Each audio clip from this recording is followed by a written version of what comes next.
మన ప్రార్థనకు జవాబు రాకపోవడానికి కారణము.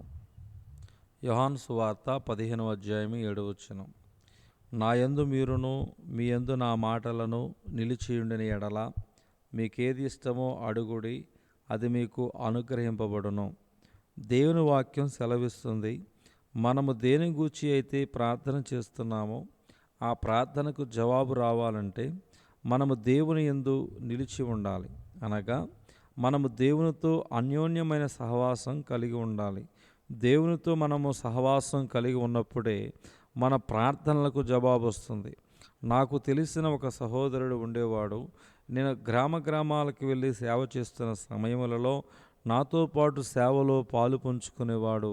ఆ రోజుల్లో తనకు ఏదైనా కష్టం వచ్చినప్పుడు నేను ఎంతో కొంత సహాయం చేస్తూ ఉండేవాడిని.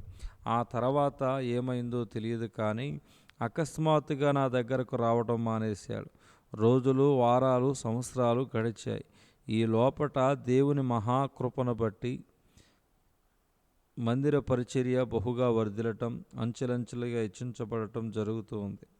చాలా సంవత్సరాల తర్వాత ఒకరోజు అకస్మాత్తుగా ఆ సహోదరుడు పాస్టర్ గారికి ఫోన్ చేసి, అన్నా, నేను ఇతర దేశం వెళ్తున్నాను, టికెట్కి డబ్బులు తక్కువయ్యాయి, మీరు ఏమైనా సహాయం చేస్తారేమని ఫోన్ చేశానన్నాడు.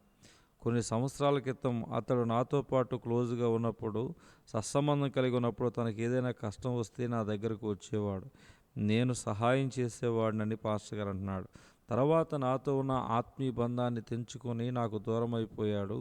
అది 1 నెల లేదా 2 నెలలు కాదు, కొన్ని సంవత్సరాలు బహు దూరంగా ఉన్నవాడు. అకస్మాత్తుగా కష్టం వచ్చిందని ఫోన్ చేసి సహాయం అడుగుతున్నాడు. మీరే చెప్పండి, అతనికి నేను సహాయం చేయగలంటారా?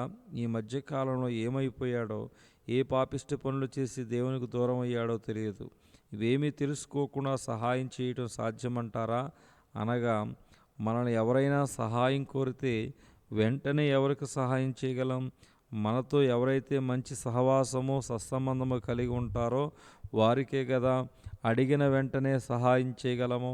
అదేవిధంగా మనము దేవునితో మంచి సహవాసము సత్సంబంధము కలిగి ఉన్నప్పుడే మన ప్రార్థనలకు జవాబు వస్తుంది.